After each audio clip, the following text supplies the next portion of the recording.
अस्सलाम वालेकुम, मैं हूं शाहजेब खानजादा। हुकूमत और तहरीक इंसाफ के मुज़ाकरात में इमरान खान से मुलाकात के मामले पर डेडलॉक बढ़ता जा रहा था।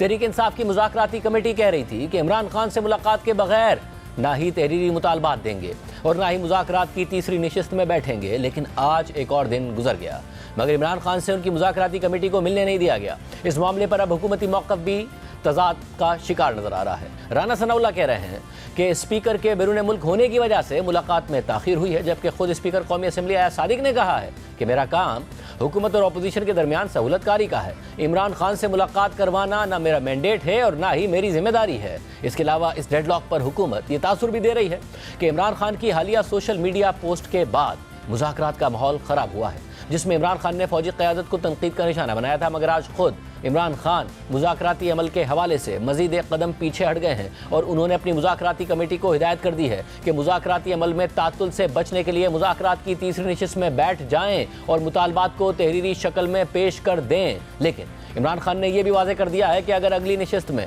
9 मई और 26 नवंबर पर जुडिशल कमीशन नहीं बनाया गया तो मुज़ाकरात आगे नहीं बढ़ाएंगे। आज जेल में इमरान खान से मुलाकात के बाद PTI के चेयरमैन बैरिस्टर गौहर खान ने मीडिया को बताया कि इमरान खान ने रियायत दी है कि इस दफ़ा मुलाकात के बगैर ही मुज़ाकरात की तीसरी नशिस्त में बैठ जाएं और मुतालबात तहरीरी शक्ल में पेश कर दें।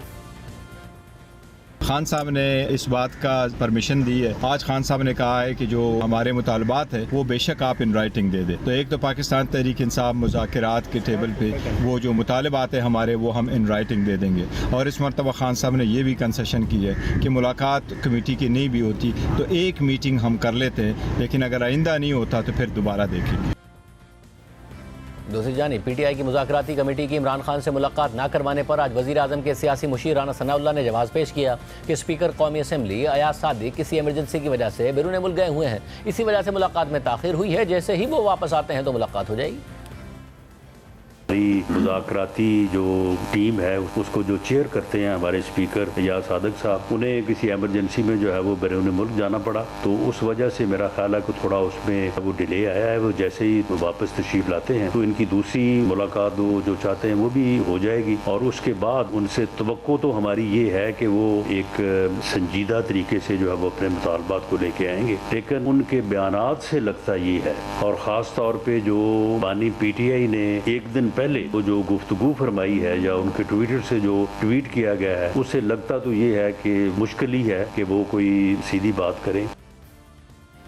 दिलचस्प बात यह है कि राना सनाउल्लाह कह रहे हैं कि स्पीकर अयाज सादिक के बैरून मुल्क होने की वजह से मुलाकात में ताख़ीर हुई है, लेकिन आज खुद अयाज सादिक का इसके बरक्स बयान सामने आया है जिसमें उन्होंने लोगों को जवाब दिया है जो इमरान खान से मुलाकात ना करवाने के हवाले से उन पर तनकीद कर रहे हैं। जियो न्यूज़ के नुमाइंदे आसिफ बशीर चौधरी के मुताबिक स्पीकर अयाज सादिक ने अपने बयान में कहा है कि इमरान खान से मुलाकात ना करवाने पर मेरे किरदार अदा ना करने पर बेजा तनकीद की जा रही है। वाज़ेह कर देता हूँ कि मेरा काम हुकूमत और अपोजिशन के दरमियान सहूलतकारी का है। इमरान खान से मुलाकात करवाना ना मेरा मैंडेट है और ना ही मेरी जिम्मेदारी है। मेरा बैरून मुल्क होने का मतलब ये नहीं है कि मैं मीटिंग का इंतजाम नहीं कर सकता। जब हुकूमत और अपोजिशन कहेगी तो फौरी मीटिंग का एहतमाम कर दूंगा।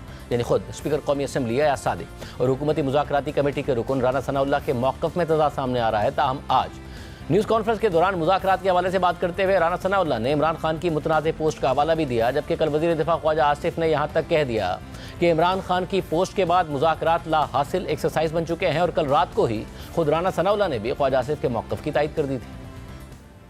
ये मामला जो है अब ज्यादातर टीवी पे डिस्कस हो रहा है, अदरवाइज तो इसके जो डिस्कशन जो है वो तो हॉल्ट हुई है। जो कल मानी PTI से मंसूब इमरान खान साहब से मंसूब जो ट्वीट सामने आए हैं उनमें उन्होंने जो गुफ्तगू की है उसके बाद मेरा ख्याल है कि ये कोई एक ला हासिल एक्सरसाइज होगी। ये मुज़ाकरात जो है आसिफ साहब ने जो बात की है वो बिल्कुल दुरुस्त उनकी असेसमेंट है। इस लेवल के ऊपर ये जो बात उन्होंने की है ये काफ़ी अरसे बाद की है और ऐसी ही की है कि शायद उनको या तो मुज़ाकरात से कोई तवक्को नहीं है या फिर वो चाहते नहीं है कि मुज़ाकरात हो। सिर्फ यही नहीं, खुद PTI के रहनुमा और MNA शेर अफजल मरवत ने भी तस्लीम किया है कि इमरान खान की हालिया पोस्ट की वजह से मुज़ाकरात इंतवा का शिकार हुए हैं। कुछ लोग नाराज़ हुए होंगे, इसलिए वो रोड़े अटका रहे होंगे। शेर अफजल मरवत ने यह भी कहा कि अगर हुकूमती मुज़ाकराती कमेटी में मोहसिन नकवी शामिल होते तो मुलाकात में मसाइल पेश ना आते। मुलाकात में इल्तिवा शायद खान साहब के गुज़िश्ता 2 अयाम में जो ट्वीट्स आए हैं वो शायद तवक्को नहीं कर रहे थे कि खान साहब हस्बे मामूल उसी रिवायती जारहाना अंदाज में अपनी सोशल मीडिया अकाउंट जो है इस तरह चलाएंगे। और मेरा ख्याल है कि चूंकि यहाँ हुकूमत ने जब ये मुज़ाकराती कमेटी बनाई तो उसमें इल्म नहीं है कि क्यों मोहसिन नकवी साहब को शामिल नहीं किया। अगर वो इसमें होते तो शायद ये मुलाकात के मसले मसाइल इतने तवील न होते। दूसरी बात यह है कि हुकूमत शायद चाहती भी है कि मुज़ाकरात के लिए कमेटी जाए और मिल ले, लेकिन मेरा ख्याल है कि कुछ लोग हैं जो शायद एनाइड फील कर रहे होंगे और उन्होंने जो है थोड़ा सा ये रोड़ा अटकाया है। इस पूरी सूरत हाल पर बात करेंगे। हमारे साथ होंगे हुकूमती मुज़ाकराती कमेटी के तर्जुमान सेनेटर इरफान सिद्दीकी। मगर पहले बात करते हैं पीटीआई की मुज़ाकराती कमेटी के तर्जुमान साहबजादा हामिद रजा से। बहुत शुक्रिया हामिद रजा साहब हमें शो में ज्वाइन करने के लिए। हामिद साहब, ज़ाहिर आज एक ब्रेक थ्रू हुआ है। इमरान खान साहब ने कहा है कि लिख कर दे दें, मुझसे मुलाकात किए बगैर मिल लें, मगर साथ में ये कह दिया है कि जी अगर अगली मुलाकात में कमीशन नहीं बनता तो उसके बाद मुलाकात नहीं होगी। तो क्या समझा जाए, बस अब ये फाइनल मीटिंग है अगली जो होने जा रही है? बिस्मिल्लाहिर्रहमानिर्रहीम। बहुत शुक्रिया शाहज़ेब साहब। देखें, मैं समझता हूँ कि इमरान खान साहब ने एक मरतबा फिर, वगरना हमारा जो मौक़िफ़ था आपको पता है, कल रात तक तो हमने बाकायदा ऑफिशियली मुज़ाकराती कमेटी ने भी, हम तमाम लोगों ने डेडलॉक अनाउंस कर दिया था चूँकि हुकूमत अपनी कमिटमेंट फुलफ़िल नहीं कर सकी। लेकिन जब इमरान खान साहब को आज तमाम सूरत हाल से आगाह किया गया तो उनका पैगाम हमें कम्युनिकेट हुआ, हम तक पहुँचा और उस पैगाम की रोशनी में ये कहा गया कि आप दोनों मुतालबात लिख के दे दें। लेकिन इन रिटर्न हम हुकूमत से भी ये कहेंगे, चूँकि दूसरी मीटिंग के अंदर हुकूमत ने यह कहा था, जब हमारी तरफ से पूछा गया था कि आपकी भी कोई डिमांड्स हैं, जो कि हमने पहली मीटिंग में भी पूछा, तो उन्होंने कहा कि आपको दूसरी मीटिंग में बताएंगे। दूसरी मीटिंग में ये कहा गया कि कोई डिमांड्स नहीं हैं। तो हम चाहेंगे कि हुकूमत भी अब लिख के दे कि हुकूमत की कोई डिमांड्स नहीं है और हम अपनी डिमांड्स लिख के दे देंगे। और अगर इमरान खान साहब से मुलाकात के बग़ैर ये तीसरी मीटिंग मुज़ाकराती कमेटी की हो जाती है और उस तीसरी मीटिंग के बाद जुडिशल कमीशन 9 मई पे और 26 नवंबर पे नहीं बनता तो फिर उसके बाद शायद चौथी मीटिंग ना हो सके। जी मतलब क्योंकि डेडलाइन आपकी तरफ से 31 जनवरी की थी, तो अब ये नई डेडलाइन है कि जो भी अगली मीटिंग होगी, अब चाहे वो कल हो, परसों हो, अगले हफ्ते हो, वो डेडलाइन मीटिंग है फिर। अभी मेरा ख्याल है कल और परसों तो हो नहीं सकती जी, क्योंकि स्पीकर नेशनल असम्बली मुल्क से बाहर हैं और वो उन्हें 2-3 दिन लग जाने हैं पाकिस्तान में वापस आते हुए, और ज़ाहिर है वही फैसिलिटेट करते हैं हर 2 फ़रीक़ैन को, तो उनके आने पर ही मीटिंग होगी। ये डेडलाइन की नौबत क्यों आई जी? सवाल ये है शाहज़ेब साहब, हमारी तरफ से 31 जनवरी की ही बात की गई थी, लेकिन जब पहली मरतबा भी कमिटमेंट फुलफ़िल नहीं हो सकी, हमारी ख्वाहिश के मुताबिक मुलाकात नहीं करवाई जा सकी, और जब दूसरी मीटिंग में ये बात कही गई और गारंटी किया गया कि आपकी मुलाकात 2-3 दिन में आपकी ख्वाहिश के मुताबिक होगी, लेकिन 5 से 6 दिन गुजरने के बावजूद नहीं हो सकी, तो सर हम इसे बहुत लंबा नहीं खींचना चाहते। कम से कम अगली अगर मुज़ाकराती कमेटी की मीटिंग 2-3-4 दिन बाद जब भी होती है तो उसके बाद जो पहला मुतालबा है जुडिशल कमीशन का 9 मई और 26 का, वो अगर पूरा हो जाएगा तो फिर उसके बाद 10-12 दिन और बच जाएंगे कि हम दूसरा जो मुतालबा है उसके ऊपर भी बात कर सकें।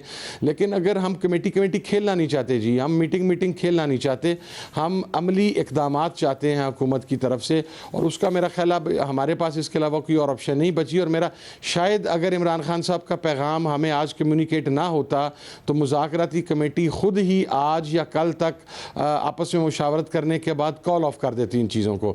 लेकिन ये इमरान खान साहब की तरफ से एक मज़ीद पॉजिटिव जेस्चर दिया गया है और अब उसके बाद हम तहरीरी तौर पर मुतालबात भी दे देंगे। और अगर एक मीटिंग खान साहब से मुलाकात के बगैर, जो कि वैसे मैं पर्सनली उसके हक़ में नहीं हूँ, चूँकि हमारी मुलाकात अभी होनी है मुज़ाकराती कमेटी की, हमने आपस में बैठना है, हमें चंद घंटे पहले वो मैसेज कम्युनिकेट हुआ है, लेकिन उसके ऊपर हम इंशाल्लाह फ़ैसला करेंगे। और अगर वो मीटिंग उन हालात में हुई कि खान साहब से मुलाकात के बगैर, तो फिर हमारी वो जुडिशल कमीशन के हवाला से शायद फ़ाइनल मीटिंग ही होगी। जी ज़रा हुकूमत ने आपसे कमिट किया था और कमिट करके इलामे में भी इस बात को लिखा गया था कि इमरान खान से मुलाकात के बाद अगले हफ्ते दोनों कमेटियों की तीसरी नशिस्त की तारीख का तयन किया जाएगा, मगर नहीं हुई। अब हुकूमत की तरफ से ज़ाहिर है कुछ मुतज़ाद बयान सामने आ रहे हैं। राना सनाउल्लाह साहब ने स्पीकर साहब पे डाला, स्पीकर साहब ने कहा भाई मेरा कोई ताल्लुक नहीं है इमरान खान साहब से मुलाकात कराना, मगर साथ में उन्होंने ये भी कहा कि मेरा बैरून मुल्क होने का मतलब ये नहीं है कि मैं मीटिंग का इंतजाम नहीं कर सकता, जब हुकूमत और अपोजिशन कहेगी तो फौरी मीटिंग का एहतमाम कर दूंगा। तो आप चाहेंगे फौरी हो या आप उनकी वापसी का इंतजार करेंगे? नहीं, देखिए जी, ये लास्ट टाइम ये डिसाइड हुआ था। स्पीकर साहब का बयान इस हद तक बिल्कुल सही है। उन्होंने लास्ट टाइम भी ये कहा था और मीटिंग में भी ये बात फाइनलाइज हुई थी कि जो ही इमरान खान साहब से मुलाकात हो जाएगी तो वेरी नेक्स्ट डे मुज़ाकराती कमेटी की मीटिंग हो जाएगी। इसके ऊपर तमाम लोग मुत्तफिक थे। अब भी अगर मकसद है हुकूमत चाहती है तो वो रब्ता कर ले स्पीकर साहब से, चूँकि हमारा डायरेक्ट रब्ता हुकूमत के साथ नहीं है जी। हमारा रब्ता है स्पीकर साहब के साथ और हमारी तरफ से भी दो अफराद जो कमेटी के सरबराह हैं, उमर अयूब साहब और दूसरा साबिक स्पीकर कौमी असम्बली असद कैसर साहब, उनके ज़रिए कम्युनिकेट होता है स्पीकर याद सादिक साहब के साथ। तो अगर कोई ऐसा मैसेज आएगा तो इंशाल्लाह हम कम्युनिकेट कर लेंगे जी। वैसे जब आपकी गुज़िश्ता मीटिंग हुई तो ज़ाहिर दोनों तरफ से अच्छी बात कही गई कि जी अच्छे माहौल में मुलाकात हुई है, अब बात आगे बढ़ेगी। हुकूमत की तरफ से कमिटमेंट नहीं पूरी की जा सकी, हालांकि इरफान सिद्दीकी साहब ने कहा मंडे को मुलाकात हो जाएगी, राना सनाउल्लाह साहब ने कहा ट्यूसडे को मुलाकात हो जाएगी, मंडे ट्यूसडे वेडनेसडे गुजर गया, मुलाकात नहीं हो सकी। आपने शहजाद इकबाल साहब के प्रोग्राम में इतवार को कहा कि अब लग रहा है कि जो ताकतवर हल्के हैं, जो इस्टेब्लिशमेंट है, उसकी भी ईमा पर ही ये मुज़ाकरात हो रहे हैं, इनके पास मैंडेट है। अब आपको लग रहा है कि मैंडेट है कि जब हुकूमती वज़रा बार बार कह रहे हैं, मुज़ाकराती कमेटी के लोग बार बार कह रहे हैं मगर मुलाकात नहीं हो रही? देखिए शाहजेब साहब, ये ना सिर्फ मैंने कहा बल्कि ये हुकूमती कमेटी के चंद अरकान जिनमें राना सनाउल्लाह साहब भी शामिल हैं, उन्होंने भी ये बात कही कि जो ताकतवर हल्के हैं उनको ऑन बोर्ड करने के बाद ही ये मुज़ाकरात हो रहे हैं। और हमारी अपनी गट फीलिंग भी ये है कि अगर ताकतवर हल्कों की आशीर्वाद ना होती या वो ऑन बोर्ड ना होते तो शायद ये मुज़ाकरात स्टार्ट ही ना हो पाते। तो हम अभी भी ये समझते हैं कि वो हुकूमत के साथ ऑन बोर्ड हैं। अब बाकी सारी चीज़ें हमने तो खुल के रख दी हैं जी, अब देखें उनका क्या फ़ैसला आता है इसके ऊपर। अगर ऑन बोर्ड हैं तो ये मुलाकात का ना होना, हुकूमती वज़रा की तरफ से ज़रूर इशारा दिया गया कि जो इमरान खान साहब ने पोस्ट की जिसमें ज़ाहिर अस्करी क़यादत के ऊपर भी बराह रास्त तनकीद थी, फिर शरीफ मरवत साहब ने भी कहा कि शायद इसकी वजह से ये हो रहा है, अब क्योंकि बड़ा मसालेहाना माहौल नज़र आ रहा था मुज़ाकराती कमेटी का दोनों तरफ से। क्या इससे फ़र्क पड़ा फिर? नहीं सर, शाहजेब साहब, मेरा इसके अंदर टेक टोटली डिफरेंट है। मैं ये समझता हूँ, देखिए जो इमरान खान साहब का ट्वीट आया जब मुज़ाकरात स्टार्ट हुए तो मुज़ाकरात के बाद एक DGISPR साहब की भी प्रेस कॉन्फ्रेंस आई। उसके बाद फिर DGISPR लाहौर भी गए, लाहौर में जाके उन्होंने सहाफ़ियों से मुलाकात की और वहाँ पर फिर उन्होंने जो वो गुफ्तगू फरमाते होते हैं उन्होंने वो सारी गुफ्तगू की। तो अगर आप मुज़ाकरात के माहौल के अंदर गुफ्तगू से इज्तनाब करना चाहते हैं तो वो गुफ्तगू हर दो फ़रीक़ैन की तरफ से होती है, एक फ़रीक़ की तरफ से नहीं होती। मैं ये समझता हूँ जिसकी वजह से ये मुलाकात नहीं हो सकी कि शायद वो जो बगिंग डिवाइसेस सुनने वाले लोग हैं वो कोई हमें ऐसा एटमॉस्फेयर प्रोवाइड नहीं करना चाहते, या पता नहीं उसको भी कैलकुलेट कर रहे हैं कि उसके कॉन्सिक्वेंसेस क्या हो सकते हैं जिसकी वजह से डिले हो रही है। अदरवाइज़ मुझे ये जो खान साहब का बयान है इसकी वजह से ये मुलाकात डिले होना मैं ऐसा नहीं समझता। This is my personal point of view जी। और आपको ये लगता है, क्योंकि आपने कहा था कि अब आपको नज़र आ रहा है कि अच्छे दिन आ रहे हैं, इमरान खान साहब आपको बाहर आते नज़र आ रहे हैं, अचानक जो माहौल बदला है उसके बाद भी आप इतने ही पॉजिटिव हैं? मैं उससे ज़्यादा पॉजिटिव हूँ जी। मैं आज भी अपनी उस बात के ऊपर कायम हूँ कि इंशाल्लाह इमरान खान साहब आ रहे हैं जी। और ये कैसे होगा मुमकिन, अगर आप मुज़ाकरात के ज़रिए देख रहे हैं कि इसका कोई नतीजा निकलेगा, पहले आपके ये दो मुतालबात माने जाएंगे फिर बात आगे बढ़ेगी, ये कैसे होगा ये? नहीं जी, हर दो सूरतों के अंदर मुज़ाकरात कामयाब हों या मुज़ाकरात नाकाम हों, मुज़ाकरात की कामयाबी की सूरत में हम क्या डिमांड कर रहे हैं? हम ना तो कोई एग्जेक्टिव ऑर्डर डिमांड कर रहे हैं, ना हम ये कह रहे हैं कि आप जेलों के दरवाजे खोल दें। हम साफ बात कर रहे हैं कि इमरान खान साहब, और उन्होंने भी, खान साहब ने हमें यही डायरेक्शन दी थी कि इमरान खान साहब और तमाम जो असीर कैदी हैं वो अदालती आइनी कानूनी जंग लड़ के अदालतों से ही सुरखरू होकर बाहर आएंगे। हम सिर्फ उसमें प्रोसिक्यूशन के किरदार की इस्लाह चाह रहे हैं, एज सिंपल एज दैट, कि मज़ीद बोगस केसेस दायर नहीं किए जाएंगे, मज़ीद बोगस केसों में इन्वॉल्व करके तो जो असीरान हैं उनकी बेल को अपोज नहीं किया जाएगा। अच्छा, अब दूसरी बात, अगर मुज़ाकरात नाकाम होते हैं, स्टिल आई बिलीव कि चूँकि तमाम केसेस इमरान खान साहब के ख़िलाफ़ जितने भी हैं उसके अंदर अब एक केस रह गया, बाकी तो तमाम केसों में खान साहब की ज़मानत हो चुकी है। अब वो को पता नहीं अप टाउन था या डाउन टाउन था या न्यू टाउन था, वो जब खान साहब की तमाम मुकदमात में ज़मानत होगी और शाम को रोबकार जारी होनी थी तो वो शायद न्यू टाउन की किसी FIR के अंदर उनको इन्वॉल्व करके तो दोबारा रिमांड और फिर जुडिशल कर दिया गया। लेकिन मेरा नहीं ख्याल कि 200-250 FIRs के बाद जब तमाम FIRs में रिलीफ मिल गया है तो आप ज़्यादा अरसा तक खान साहब को अंदर रख सकेंगे।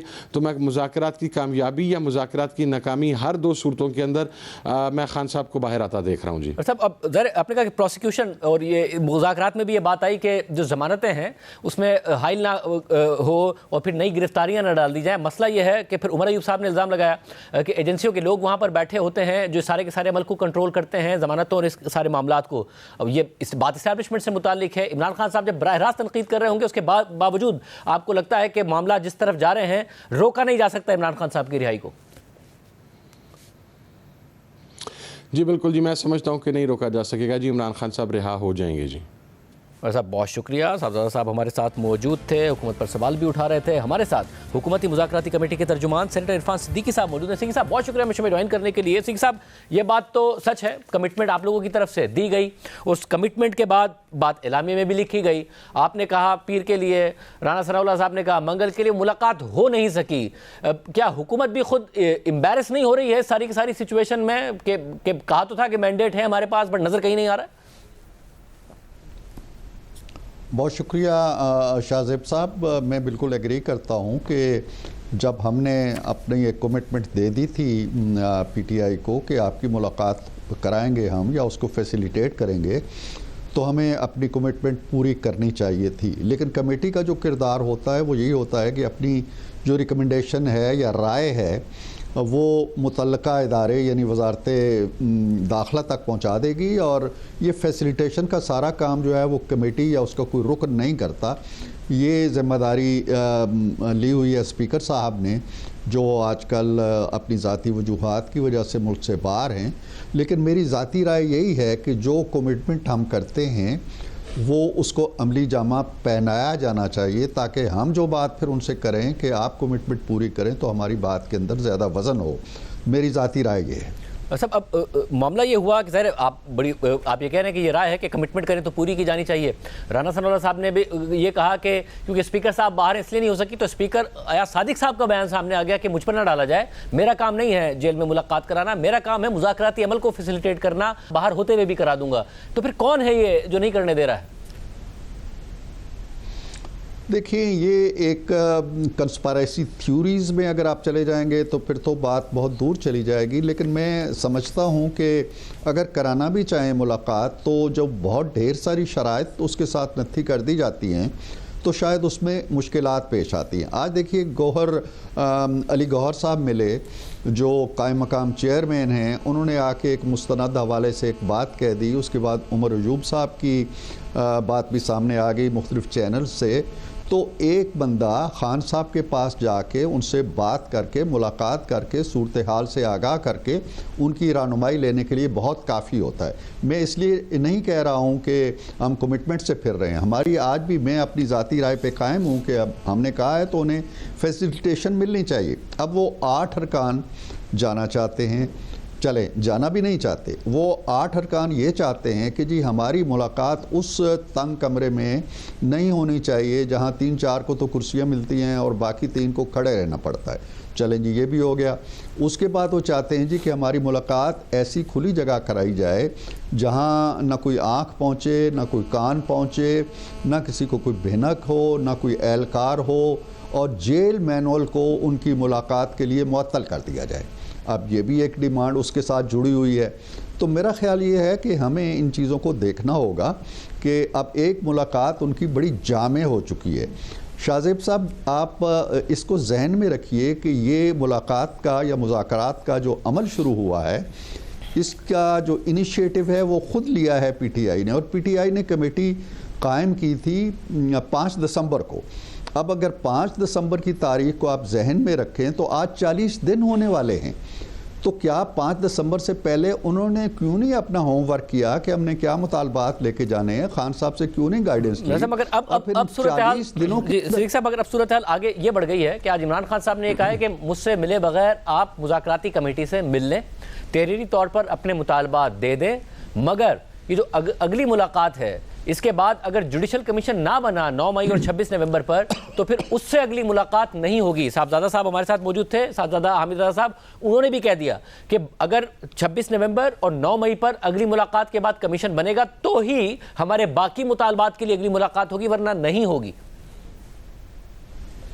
देखिए, इसका एक पहलू तो ठीक है कि खान साहब ने जो कमिटमेंट उनकी कमेटी कर चुकी थी और जो तहरीर में आ चुके थे दोनों एलामियों के अंदर, उसकी लाज रखी है या उसकी तायद की है जी कि आप अपने तहरीरी मुतालबात पेश कर दें। लेकिन आप देखिएगा कि अगले मरहले तक, यानी तीसरी जो हमारी मीटिंग होनी है, उसके आने तक शायद इस राय के अंदर भी कुछ नई चीज़ें, नई शाखें शामिल हो जाएं। क्योंकि अभी अभी मैंने देखा है किसी चैनल पे कि वो कह रहे हैं जी कि हमने जो कुछ कह दिया है उसी को मिनट किया हुआ है, वही हमारे तहरीरी मुतालबात, एनी हो उसको छोड़ देते हैं। लेकिन अगली बात जो वो कह रहे हैं कि अगर ये नहीं होता तो मुज़ाकरात ख़त्म। भाई, एक चीज़ होने के लिए तो आपने मुज़ाकरात शुरू किए हैं ना। आप जिस दिन कहेंगे उस दिन वो हरफ आखिर तो नहीं हो जाएगा ना, हमारे पास आएगी। आप 40 दिन से अपने मुतालबात की एक फ़हरिस्त तैयार कर रहे हैं, हमें कहते हैं कि आप चंद घंटों के अंदर अंदर जवाब दो वरना बात ख़त्म हो जाएगी। हम 40 दिन नहीं मांग रहे, हम तो उनकी 31 जुलाई तक की तारीख जो है उसके अंदर रह के उस पर गौर करेंगे। मुख्तलिफ जमातें हैं, अपनी एक राय बनाएंगी, वकला के पास जाएंगी, कमीशन बनाने या ना बनाने के हवाले से एक फ़ैसला होगा। तो खान साहब अगर इसको यूँ मशरूत कर देते हैं, जैसे हम ये कह दें जी कि अगर तीसरी मीटिंग में आप तहरीरी अपना मवाद लेके ना आए, दस्तावेज ना लेके आए, तो मुलाकात ख़त्म हो जाएगी। इस तरह तो बात अगर नहीं बढ़ेगी। टाइम अगर उनको मिला है तो टाइम तो हुकूमत को भी मिला है ना। उन्होंने बहुत पहले से ही अपना मुतालबा सामने रखा हुआ है। आपको तहरीरी तौर पर चाहिए था, वो दे देंगे। तो आप भी मुशावरत के लिए आपको और कितना टाइम चाहिए कि इन दो चीज़ों पर कमीशन बन जाए? बाकी जो रिहाई के मामलात हैं, जमानतों के मामलात हैं, कि वो उस पर बाद में बात हो जाएगी। तो इसके लिए आप फैसला कर सकते हैं या नहीं कर सकते हैं? मेरा ख्याल है कि हर फैसला, हमारे पास एक जमात नहीं है, PMLN है, पीपल्स पार्टी है, MQM है, PMLQ है, जी है, और जमातें भी हैं। तो इन सारी जमातों को एक नतीजे पे पहुंचना है, एक कलेक्टिव हमने फैसला करना है। अब ये कहना जी कि हमने, अब आप उन्होंने ये बात तो कही है, बाहर आके कहते हैं। अभी मैं गुफ्तगू देख रहा था, आपके जो हामिद रज़ा साहब हैं, उन्होंने ये कहा है कि जी हम तो ये चाहते हैं कि जी वो फैसिलिटेशन हो, ज़मानतें हो जाएं। हम नहीं चाहते कि हुकूमत किसी आर्डर से उनको रिहा करे। लेकिन जो दोनों एलामिये हैं, उनके अंदर जो डिमांड हमने रकम की है, उनके कहने पे उनके अल्फाज डाले हैं, वो ये हैं कि खान साहब और दीगर सियासी असीरों को रिहा किया जाए। ये मुतालबा हमसे किया गया। इसलिए जो बार बार हम दीवार से सर टकराते हैं कि लिख के दें कि आप जमानतों में सहूलत चाहते हैं, मगर उस इलामी में उस इलामी में आगे लिखा हुआ है कि उन्होंने PTI के बानी चेयरमैन इमरान खान साहब समेत पार्टी के लीडर्स और कारकुनों की रिहाई का मुतालबा किया और ये भी कहा कि हुकूमत को जमानतों के उसूल में हाइल नहीं होना चाहिए। वो अलग किया ना, वो अलग इशू है ना। जमानतों के इशू को उन्होंने डिफ्रेंशिएट किया हुआ है रिहाई से।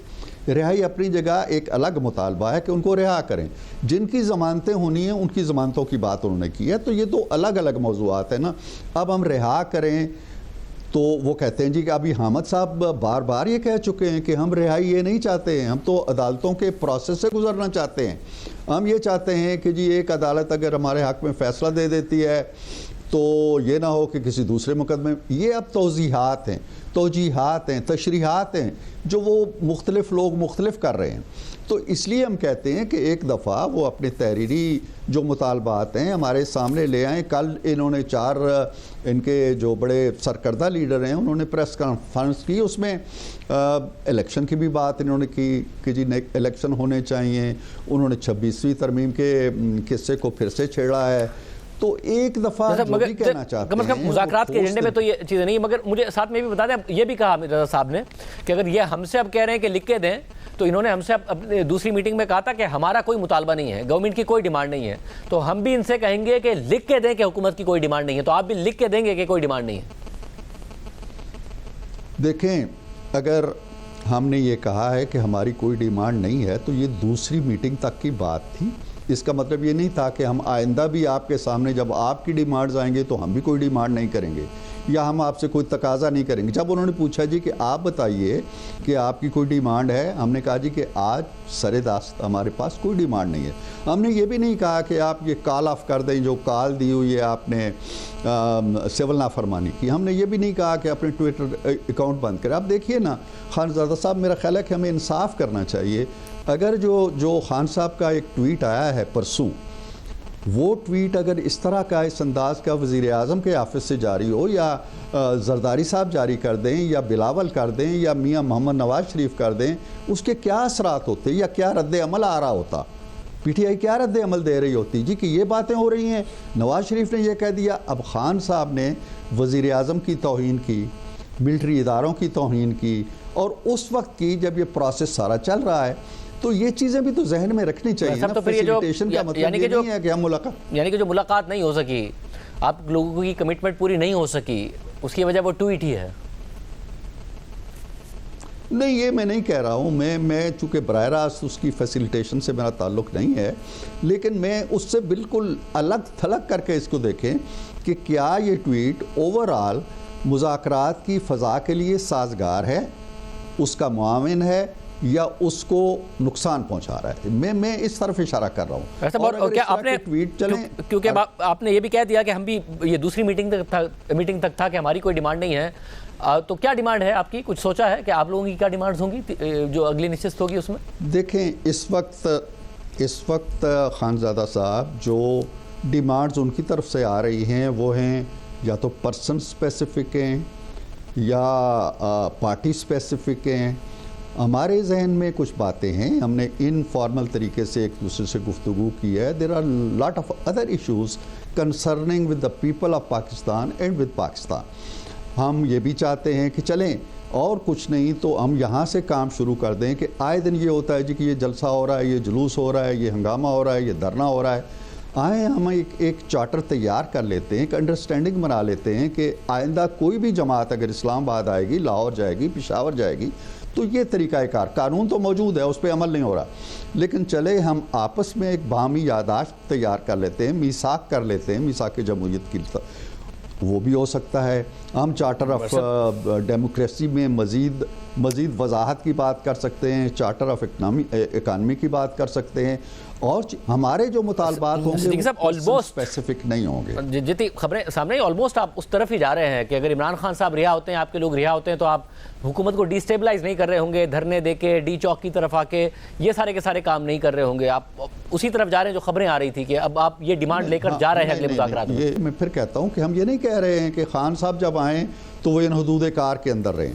हम कहते हैं कि खान साहब के दौर में भी धरने होते रहे, मुजाहरे होते रहे, मौलाना ने बहुत बड़ा यहाँ पे किया, कुछ आदाब, कुछ करीने, कुछ सलीकों पे हम एग्री कर लें मुल्क के लिए। ये नहीं है कि हमें कोई तकलीफ़ होगी उनके धरनों से, वो फाइनल कॉल दे चुके हैं, उससे पहले 9 मई कर चुके हैं, उससे पहले और बहुत से धरने हो चुके हैं। हुकूमत अगर कायम है तो कायम इंशाल्लाह रहेगी, उनके धरनों से कोई डर नहीं है, लेकिन कोई एक ऐसा माहौल तो पैदा मुल्क में होना चाहिए ना। रोज़ ताजर बेचारे रो रहे हैं, दरवाजे बंद हो गए हैं, रास्ते बंद हो गए हैं, बच्चे स्कूलों को नहीं जा सकते, मरीज़ घरों में मर रहे हैं, तो इन चीज़ों को हम एड्रेस करना चाहते हैं। हम अपनी सेफ्टी, अपना तहफ़्फ़ुज़, अपनी सलामती का तकाजा नहीं कर रहे। सिद्दीकी साहब, ये लिख के दे दें इनकी मुज़ाकराती कमेटी, अगर चलें आपका कंसेंसस हो भी जाए, जिसके बड़े रिमोट चांसेस हैं, तो क्या गारंटी है कि इमरान खान साहब इसकी पासदारी करेंगे? क्यों लगता है आपको कि ये आप कर लें ये, और वो पासदारी हो रही होगी और ये सब नहीं हो रहा होगा जिसका आप कह रहे हैं?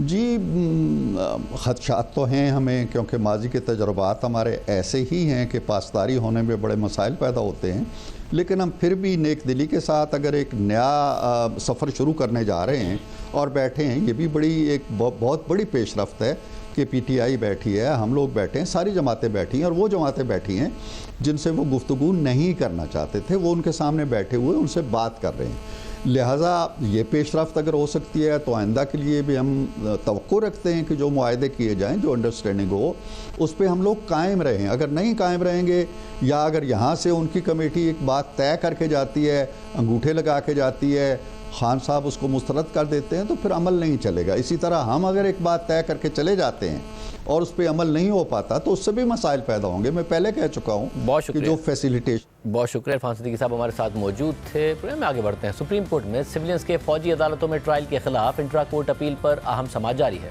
और सुप्रीम कोर्ट का आईनी बेंच जस्टिस अमीनुद्दीन की सरबराही में समाअत कर रहा है। समाअत के आगाज़ में वजारत दिफा के वकील ख्वाजा हारिस ने सिविलियंस का मिलिट्री ट्रायल कलअदम करार देने वाला फैसला पढ़ने के बाद दलाइल देते हुए कहा कि माजी के केस में तय पा चुका था कि सिविलियन का भी फौजी अदालत में ट्रायल हो सकता है।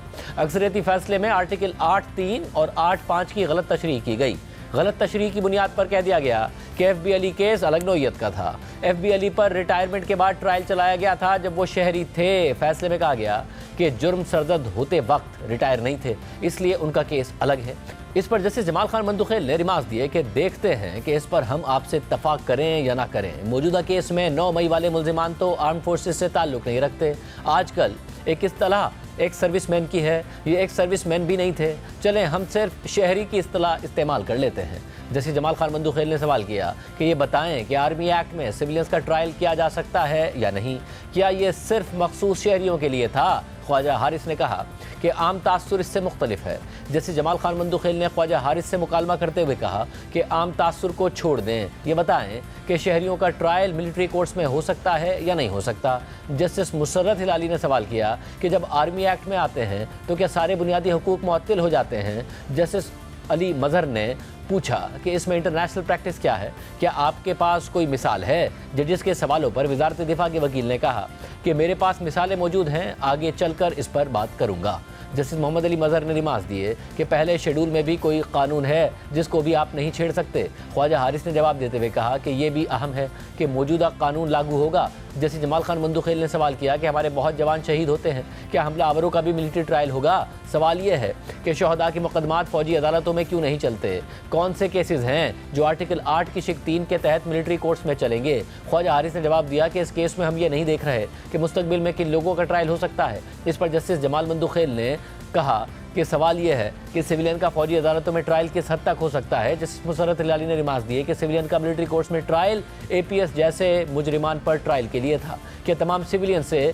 वही बर्ताव किया जा सकता है जैसा APS सानहे में किया गया था। पाकिस्तान का आइन मुअत्तिल नहीं है। इस पर वकील ख्वाजा हारिस ने जवाब दिया कि बुनियादी हुकूक बरकरार रहते हैं जिस पर अदालती फैसले मौजूद हैं। जैसे जमाल मंदुखेल ने रिमार्क्स देते हुए कहा कि रोज़ाना की बुनियाद पर हमारे फौजी जवान शहीद हो रहे हैं, हमें शहदा का एहसास है। सवाल यह है कि शहदा के मुकदमात फौजी अदालतों में क्यों नहीं चलते? कौन से केसेस हैं जो आर्टिकल 8 की शिक 3 के तहत मिलिट्री कोर्ट्स में चलेंगे? इस मरहले पर जस्टिस नईम अख्तर अफगान ने ख्वाजा हारिस से मुकालमा करते हुए रिमार्क्स दिए कि ख्वाजा साहिब, लगता है आपकी तैयारी मुकम्मल नहीं है। 5 रुकनी बेंच ने आर्मी एक्ट की कुछ दफात कलअदम की हैं, हम भी इन दफात को कलअदम रखें तो फिर तो शहरियों का फौजी ट्रायल हो ही नहीं सकता। हम किसी और नतीजे पर पहुंचें तो तय करना होगा कि किन सिविलियंस का फौजी ट्रायल हो सकता है। अब ऑफिशियल सीक्रेट एक्ट में 2023 में तरमीम भी हो चुकी है, हमें इस तरमीम की रोशनी में बताएं। कल जस्टिस जमाल मंदुखेल ने फौजी चौकी की मिसाल देकर सवाल इसीलिए पूछा था। जस्टिस जमाल मंदुखेल ने रिमार्क्स दिए कि पार्लियामेंट का इख्तियार बिलाशुबा है कि कानून बनाए कि क्या क्या चीज़ जुर्म है। पार्लियामेंट चाहे तो कल कानून बना दे कि तिरछी आंख से देखना जुर्म है। इस जुर्म का ट्रायल कहाँ होगा? वो अदालत कायम करना भी पार्लियामेंट की आईनी जिम्मेदारी है। आईने पाकिस्तान पार्लियामेंट को ये अख्तियार और जिम्मेदारी देता है। कहा जाता है कि पार्लियामेंट सुप्रीम है, मेरे ख्याल में आइन सुप्रीम है। समात के इख्तिताम पर हफीजुल्लाह नियाजी रोस्टम पर आए, जो कि गुज़िश्ता रोज़ भी रोस्टम पर आए थे और कहा था कि मेरे बेटे को जेल तो मुंतकिल कर दिया लेकिन सलूक आम कैदियों वाला नहीं हो रहा। फौजी अदालतों से सज़ा पाने वाले 22 मुजरिमान के साथ जेल मैनुअल के तहत सलूक नहीं किया जा रहा। इस पर अदालत ने पंजाब हुकूमत से फौजी अदालतों से सज़ा याफ्ता मुजरिमान से मुताल्लिक रिपोर्ट तलब कर ली थी, जो आज अदालत में पेश कर दी गई। और एडिशनल एडवोकेट जनरल पंजाब ने अदालत को बताया कि जेल में तमाम कैदियों को हुकूक मिलते हैं। इस पर जस्टिस मुसर्रत हिलाली ने रिमार्क्स दिए कि कैदियों को बाहर निकलने दें, धूप लगवाने दें, इसमें क्या मसला है। एडिशनल एडवोकेट जनरल पंजाब ने कहा कि बाहर भी निकलने देंगे और तमाम कैदियों का ख्याल भी रखा जाएगा। पंजाब हुकूमत की रिपोर्ट में 9 मई के 28 मुजरिमान से मुताल्लिक तफसीलात देते हुए कहा गया है कि मुजरिमान को 21 और 26 दिसंबर को जेल में जुर्म साबित होने के बाद कैद किया गया। 28 में से 8 मुजरिमान से सज़ा के बाद एक बार अहले खाना की मुलाकात हुई। हसन नियाजी समेत 15 मुजरिमान की सज़ा के बाद दो बार अहल खाना से मुलाकात हुई। दीगर मुजरिमान की सज़ा के बाद 3 बार अहल खाना से मुलाकात हुई। मुजरिम मोहम्मद बिलावल को 2 जनवरी को सज़ा माफ़ी की बुनियाद पर जेल से रिहा किया गया। जेल में दाखिल करते वक्त मुजरिमान का तिब्बी मुआयना कराया गया था। रिपोर्ट के मुताबिक मंसूर शुदा मयारी और गर्म खुराक कैदियों को दिन में 3 बार दी जाती है। कैदियों को कंबल और कॉटन के गद्दे दिए जाते हैं। टूथब्रश, टूथपेस्ट, साबुन, बाथटब, तौलिया और तेल भी दिया जाता है। कैदियों को जुमे के दिन अहल खाना से मुलाकात की इजाज़त है। बगैर किसी रोक टोक के अहल खाना से मुलाकात कराई जाती है। अहल खाना कैदियों को घर का खाना और फल भी देते हैं। तमाम 27 कैदियों ने अहल खाना से मुलाकात की सहूलत ली है। जेल के बाहर मौजूद यूटिलिटी स्टोर से कैदी अपनी मर्जी का खाना भी पैक करा सकते हैं। कैदियों के तिब्बी मुआयने के लिए तिब्बी माहिर हर वक्त मैसर होते हैं। रिपोर्ट पेश किए जाने के बाद समाअत कल तक मुलतवी कर दी गई। वज़ारत दिफा के वकील ख्वाजा हारिस कल भी दलाइल जारी रखेंगे। इस हवाले से बात करेंगे हसन नियाजी के वालिद हफीजुल्लाह नियाजी साहब हमारे साथ मौजूद हैं। नियाज़ी साहब, बहुत शुक्रिया हमें ज्वाइन करने के लिए। आपने ज़ाहिर नुक्ता कल उठाया और आपने अदालत के सामने बताया, सहूलियात के हवाले से भी, मुलाकात के हवाले से भी तमाम बातें रखी। आज पंजाब हुकूमत का जवाब भी सामने आया, आपके क्या तासुरात हैं इस हवाले से? ख्वाजा साहब, बिल्कुल ही एक फ्रिवलेस सा जवाब है। मैं उसको उर्दू में तर्जमा करूँ तो सख्त हो जाएगा। लागू किस्म का जवाब है। मतलब जो बातें की हैं तो ये गैरिजन में उनको इनसे कौन सी बात थी जो उनको जो फैसिलिटी उनको अवेलेबल नहीं थी। गैरिजन में हम उनको हर हफ्ते मुलाकात करते थे। ठीक है, कभी कभी डिनाई कर देते थे, यहाँ भी कर सकते हैं जिन कंडीशंस के अंदर मुलाकातें कराई गई हैं। गैरिजन में भी कहा गया था कि उसको सिर्फ 4 बंदे मिल सकते हैं, एक उसकी बहन, एक उसकी वालदा, एक उसका वालिद और एक उसकी बीवी। एक बहन चूँकि पाकिस्तान में नहीं है तो 4 बंदे मिल सकते, ब्लड रिलेशन। उसका जो ब्रदर लॉ है, जो मेरा भतीजा भी है, मेरा उसका फर्स्ट कज़न भी है, उनके 3 बच्चे जो हैं, उन तक तो उन्होंने डिनाई किया रखा। यही हाल यहाँ पे है। उन्होंने कहा जी आप ब्लड रिलेशन कर सकते हैं। अच्छा, पहली बात। दूसरी बात यह जी कि जो कंडीशन है ख्वाजा साहब, असल में चक्कर यह है कि जेल के अंदर सब जेल है, वहाँ पे एक पता नहीं बताया गया कि हाई सिक्योरिटी जोन 1 है, जिसके अंदर लश्कर तैयबा के और TLP के और इस तरह के कैदी हैं जिनके हो सकता है कि अभी ट्रायल हो रहे हों और उन कंडीशन में रखा जा रहा हो। अब जबकि आपने उनको 10 साल की सज़ा दे दी तो आप उसको जेल के हवाले कर दें, जेल जाने और रो जाने।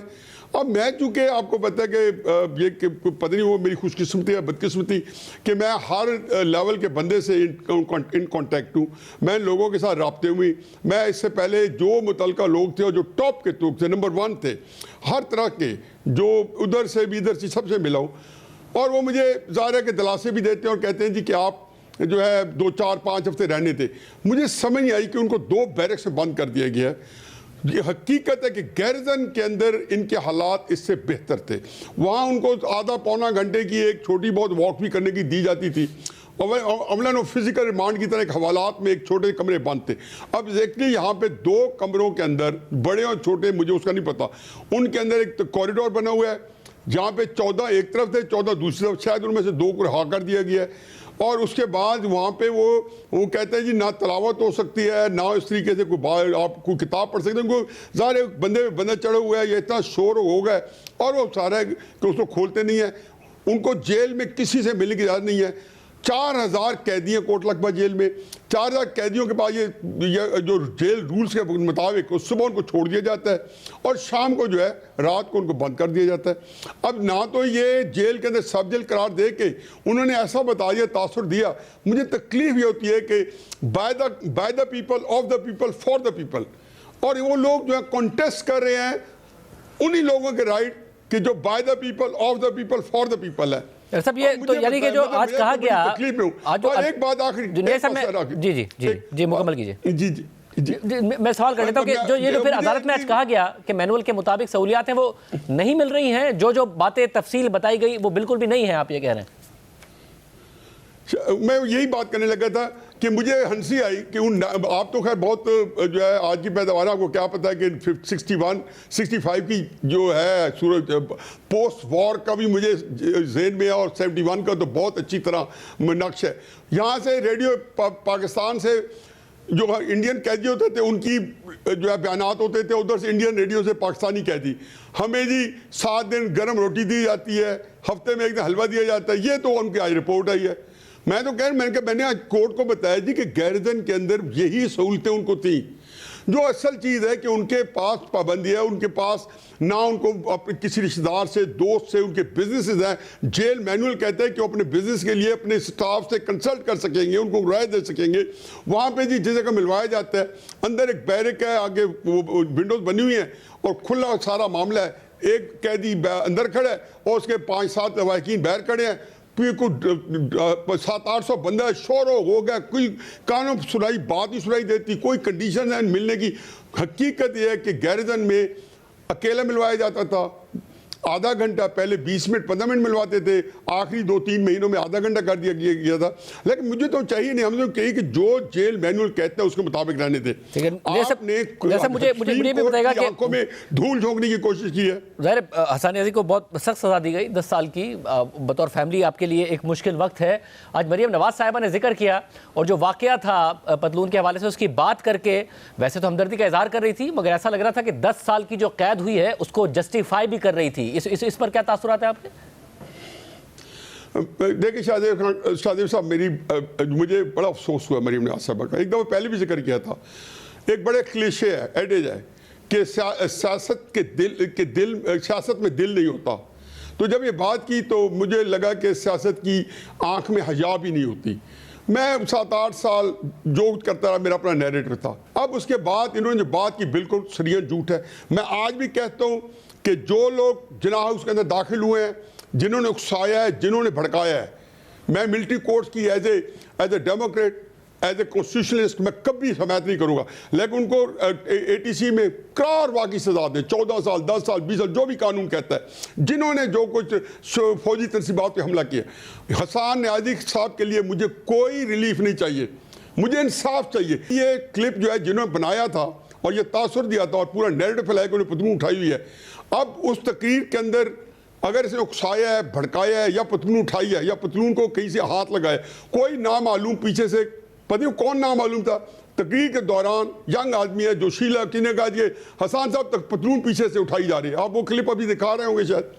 अब उसमें यह है कि जो है ना, उन्होंने कमेंट दिया कि उनकी भाई साहब की जो वेस्ट है वो 50 इंच है, जो बड़ा ही डिस्पेकेबल, बड़ा मुझे बहुत तकलीफ हुई कि एक पढ़ा लिखा आदमी LLM है, बैरिस्टर है, वो इस तरह का कमेंट दे।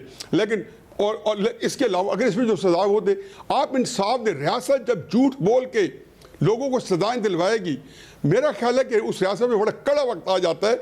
और फिर मकसद क्या होगा? ये होगा कि जी तहरीक इंसाफ के लिए जब ये खबर चलेगी कि इमरान खान का भांजा, तो उसके लिहाज से पता नहीं वहाँ पर टेरराइज हो जाएंगे। 2.5 साल में शाहदेव साहब, जनवरी से 2021 से लेकर आज जनवरी 2024 है, 3 साल में एक सियासत के अंदर जो अपनी साख, अपनी सारी मकबूलियत उसकी ज़मीन बोस हो चुकी थी, आज वो पूरे पाकिस्तान की सियासत को अपनी गिरफ्त में लेके फिर रहे। क्या उसने कश्मीर आज़ाद करवाया है? क्या बुज़दार ने तारीखी हुकूमत की है? क्या उसने अपने 2018 के वादे पूरे किए? जाहिर है कि जो लोग इमरान खान साहब प्रोजेक्ट को 3 साल हैंडल कर रहे थे, उन्होंने मिस हैंडल किया है। उन्होंने इमरान खान साहब के अंदर मुर्दे में जान डाली उसकी सियासत के, और वो आजकल दंदनाता फिर रहे।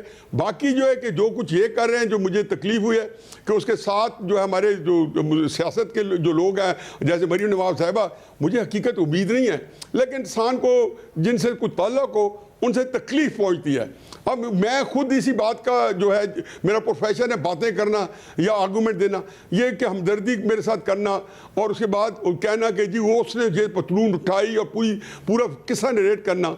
तो अगर ये किस्सा गलत है तो मेरा ख्याल है क्या मरियम बीबी माफ़ी मांगेंगी या इसके कहेंगी मैं अल्फाज वापस लेती हूँ? यकीनन नहीं। अब आप देख लें कि एक साफ चीज़ है, दिन दाड़े, और वो पहुंचे भी रात को है ये, और ये तकलीफ भी रात का है। वाक़या तो हुए 3-4 पे ख़त्म हो गया था। मैं कुछ सफाई नहीं दे रहा हूँ, अदालत के अंदर हम इंशाल्लाह अपील भी करेंगे और देखेंगे इंसाफ मिले ना मिले। मुझे अफसोस होता अगर मेरा बेटा जो है किसी ऐसी एक्टिविटी में जो मेरे लिए बायस शर्म होती और मेरी बायस तस्दीक होती कि इस तरह का बंदा जो है अगर ये काम करता, और कोई मिलिट्री इंस्टॉलेशन भी तनसीबात पे जो ग्रूसम एक क्राइम है वो ये करता। तो मैं आपका बड़ा शुक्रगुजार हूँ। बहुत शुक्रिया। नियाज़ी साहब हमारे साथ मौजूद थे। प्राइम ब्रेक शामिल करते हैं और आम खबर आपके सामने रखेंगे।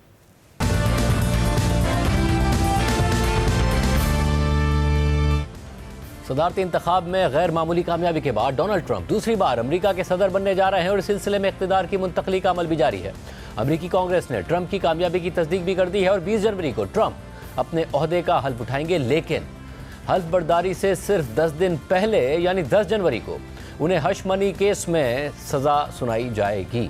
दूसरी तरफ ट्रंप मुसलसल ये दावा कर रहे हैं कि बाइडेन इंतजामिया इख्तिदार की मुंतकली का अमल मुश्किल बना रही है। कल फ्लोरिडा में अपनी रिहाइशगाह पर प्रेस कॉन्फ्रेंस के दौरान डोनाल्ड ट्रंप ने सदर बाइडेन की जानिब से अमेरिका के समुद्री इलाके में गैस और तेल की ऑफशोर ड्रिलिंग पर लगाई गई मुस्तकिल पाबंदी पर तनकीद करते हुए कहा है कि बाइडेन इंतजामिया कहती है कि हम इख्तिदार की हमवार मुंतकली करेंगे, लेकिन वो सिर्फ बातें करते हैं। ये सब बातों का खेल है। We have oil and gas more than anybody in the world, and we're going to have more of it too.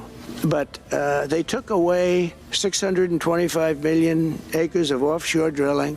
Nobody else does that. And they think they have it, but we'll put it back. I'm going to put it back on day one. I'm going to have it revoked on day one. We'll go immediately if we need to. I don't think we should have to go to the courts, but if we do have to go to the courts, you know, they try to be sneaky. Remember, this is a man that said he wants the transition to be smooth. So that's what we're up against. So they say we're going to have a smooth transition. All they do is talk. It's all talk. Everything they do is talk. We're going to have a smooth transition, and then they take 625 million acres and they essentially landmark it so you can't ever drill there again. Well, we're going to be drilling soon. We're going to be opening up Anwar. We're going to be doing all sorts of things that nobody ever thought was even possible. जबकि इस press conference से पहले Trump अपने social media पर भी इसी तरह के तहफ़्फ़ुज़ात का इजहार करते रहे हैं और पीर को रेडियो प्रोग्राम में बात करते हुए भी ट्रंप ने इसी तरह के तहफ़्फ़ुज़ात का इजहार किया था और कहा था कि बाइडेन इक़्तिदार की मुंतकली की बात करते हैं। वो हमेशा कहते हैं कि हम इक़्तिदार की मुंतकली को हमवार बनाना चाहते हैं, लेकिन वो असल में इसे मुश्किल बना रहे हैं और बाइडेन इक़्तिदार की मुंतकली के रास्ते में रुकावट डालने के लिए हर वो चीज़ कर रहे हैं जो वो कर सकते हैं। Do everything they can to make it as difficult as possible. You know, they talk about a transition. They're always saying, oh, no, we want to have a smooth transition from party to party for, you know, of government. Well, they're making it really difficult. They're throwing everything they can in the way.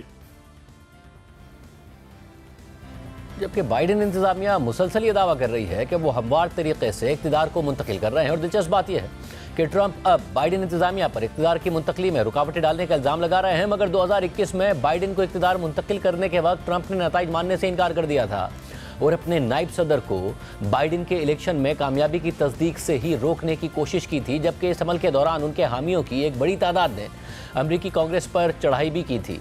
इस सारी सूरत हाल में अब Trump 20 जनवरी को दूसरी बार सदर के ओहदे का हल्फ उठाएंगे, जिसकी तैयारियां जारी हैं। मगर हल्फ उठाने से सिर्फ चंद दिन पहले ही ट्रंप को एक गैर मामूली सूरत हाल का सामना करना पड़ रहा है। 3 जनवरी को न्यूयॉर्क की रियासती अदालत के जज जस्टिस जॉन मर्चन ने हश मनी केस में ट्रंप की अपील मुस्तरद करते हुए 10 जनवरी को सज़ा सुनाने का ऐलान किया था, जिसके बाद उन्होंने पीर को दोबारा अपील की कि अदालत 10 जनवरी को सज़ा ना सुनाए, मगर वो अपील भी मुस्तरद हो गई। जबकि मंगल को न्यूयॉर्क की एपलेट कोर्ट ने भी ट्रंप की सज़ा रोकने की दरख्वास्त मुस्तरद कर दी थी, जिसके बाद आज ट्रंप ने अमेरिका की सुप्रीम कोर्ट में सज़ा सुनाने की कार्रवाई रोकने की दरख्वास्त दे दी है। खबर रसा इदारे रॉयटर्स के मुताबिक न्यूयॉर्क की एपलेट कोर्ट ने मंगल को डोनाल्ड ट्रंप की हश मनी केस में 10 जनवरी को सज़ा सुनाने से रोकने की दरख्वास्त को मुस्तरद कर दिया था। इससे पहले पीर को जस्टिस जॉन मर्चन ने ट्रंप के वकला की दरख्वास्त मुस्तरद कर दी थी, जिसमें उन्होंने सज़ा के अमल को मुलतवी करने की दरख्वास्त की थी ताकि वो जज के पिछले 2 फैसलों पर अपील कर सकें। एपलेट कोर्ट से दरख्वास्त मुस्तरद होने के बाद आज ट्रंप ने अमेरिकी सुप्रीम कोर्ट से दरख्वास्त की है कि वो न्यूयॉर्क की रियासती अदालत को सज़ा सुनाने से रोके। इस हवाले से दायर दरख्वास्त में ट्रंप के वकला ने अमेरिका की सबसे बड़ी अदालत से इस्तदा की है कि वो फौरी तौर पर इस मुकदमे में स्टे ऑर्डर जारी करे, क्योंकि वो सदारती इस्तिस्ना के सवालात को हल करने के लिए अपील करना चाहते हैं।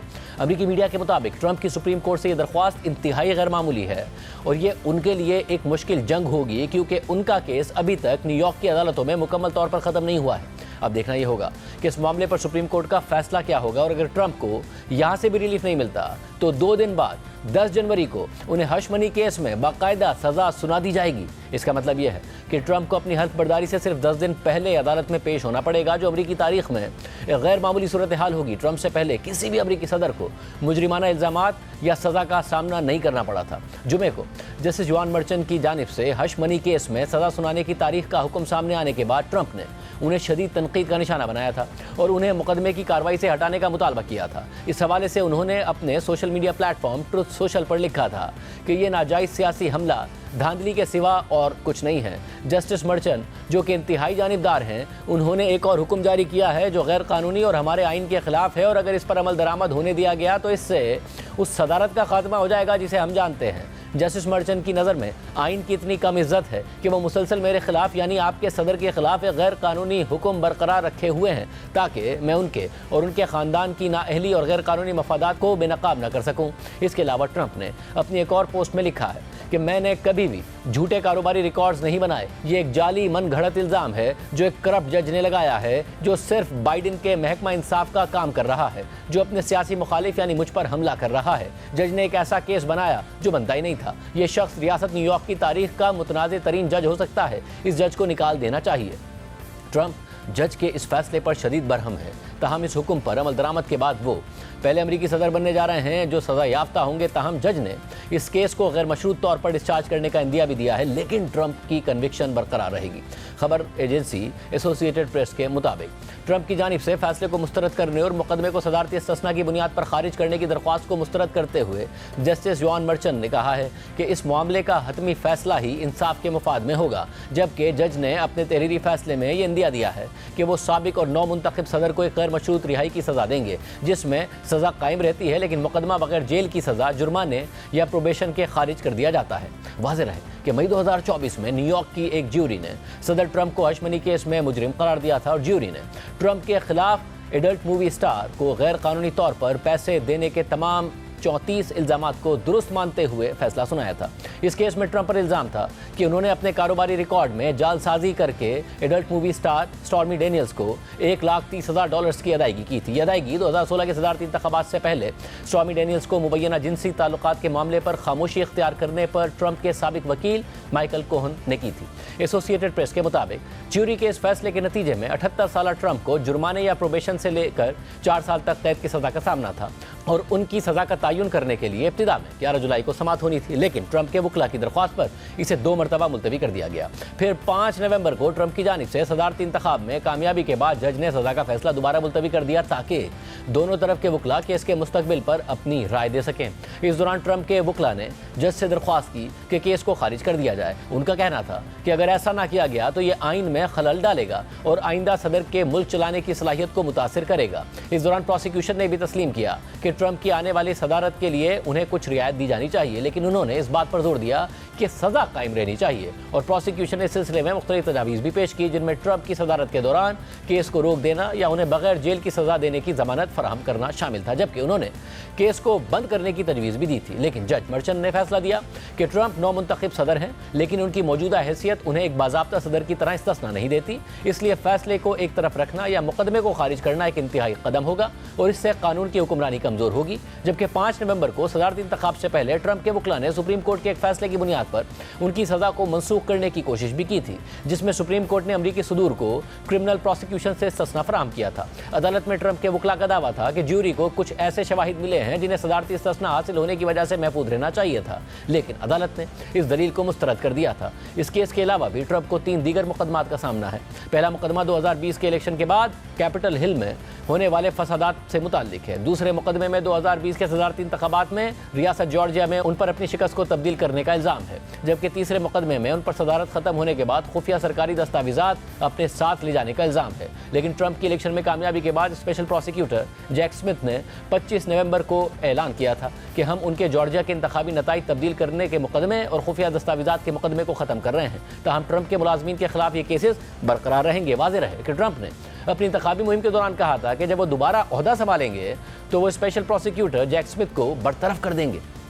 आज के प्रोग्राम में इतना ही। इजाज़त दीजिए। अल्लाह हाफ़िज़।